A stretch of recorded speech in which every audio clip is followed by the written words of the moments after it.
వినండి, చూడండి.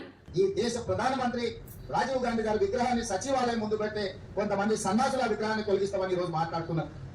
అధికారం పోయినా బలుపు మాత్రం తగ్గలేదు.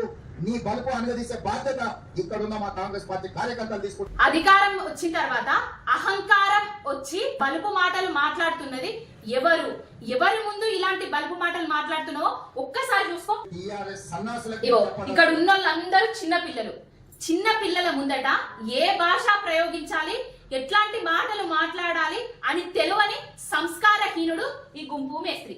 ఆ సన్నాసి దుఃఖం బాధ ఏందని నేను కనుక్కుంటే అక్కడ వాళ్ళ అయ్య విగ్రహం పెడదాం అనుకున్నాడట.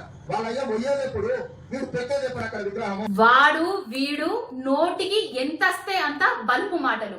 నీ ఇంటికి మా ఇల్లు ఎంత దూరమో మా ఇంటికి నీ ఇల్లు కూడా అంతే దూరం. గుంపు మేస్త్రి కర్మ సిద్ధాంతం అనేది ఎవరిని విడిచిపెట్టదు. నువ్వు ఎవరింట్లో ఏం కావాలని కోరుకుంటున్నావో నీ ఇంట్లోనే అది జరిగేటట్టు ఆ భగవంతుడే చూస్తాడు. రాజీవ్ గాంధీ విగ్రహాన్ని పెడుతున్నారు, ఆ ప్లేస్ లో తెలంగాణ తల్లి విగ్రహాన్ని మేము అధికారంలోకి వస్తే మళ్ళీ పెడతాము అనేసి కేటీఆర్ అన్న గారు చెప్పిండ్రు. ఆ తెలంగాణ తల్లి విగ్రహం టాపిక్ నువ్వు వదిలిపెట్టి ఇప్పుడు రాజీవ్ గాంధీ విగ్రహం ప్లేస్ లా కేసీఆర్ గారి విగ్రహాన్ని పెట్టడానికి చూస్తున్నాడు అనే విధంగా నువ్వు మాట్లాడుతున్నావు. అసలు నువ్వు మనిషివా? మతుండి మాట్లాడుతున్నావా లేకపోతే తాగచ్చి మాట్లాడుతున్నావా? ఏం మాట్లాడుతున్నావో మాకైతే అర్థం కావట్లేదు.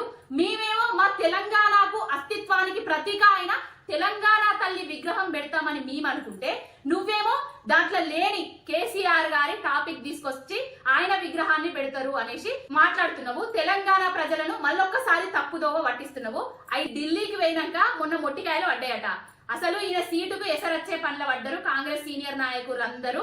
ఇప్పుడు అధిష్టానాన్ని ఎట్లా ప్రసన్నం చేసుకోవాలంటే రాజీవ్ గాంధీ విగ్రహం పెడితే నా సీటుకి ఏం ఎసరు రాలనేసి ఈ కొత్త డ్రామాకు తెరలేపిండు ఈ గుంపు మేస్త్రి.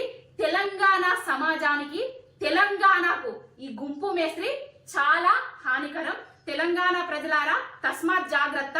ఈయనే మాయదారి మాటలకు మోసపోవద్దు. ఇప్పటికే అధికారం ఇచ్చి చాలా గోసపడుతున్నాం.